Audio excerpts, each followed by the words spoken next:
அம்மா சமையல் வீடியோ போட்டுடலாமா? போட்டுடலாம் சத்யா. போடுவோமா? போடலாம். இன்னைக்கு வந்து சிக்கன் பிரியாணி. ஓஹோ, நல்லா ஆனியன். ஓகே.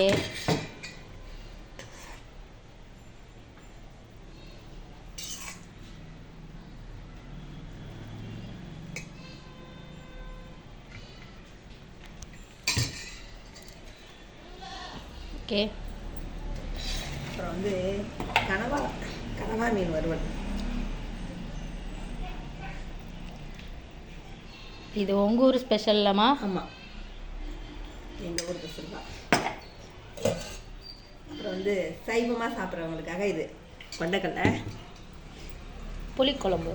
புளிக்குழம்பு, கொண்டைக்கடலை, உருளைக்கிழங்கு, முருங்கைக்காய் போட்டு புளிக்குழம்பு வச்சுருக்கேன். முட்டைக்கோஸ் பொரியல் பண்ணியிருக்கேன். அதெல்லாம் பார்சல் கட்டியாச்சு, மிச்சம் இது. ஓகே. அப்புறம் அப்பளம், ஒரு மிளகா வறுவல். ஓகே. இதான் இன்றைக்கி சமையல். White rice. இதான் இன்றைக்கி சமையல். பாருங்கள், உங்கள் வீட்டு சாப்பாடு எப்படி இருக்குன்னு சொல்லுங்கள்.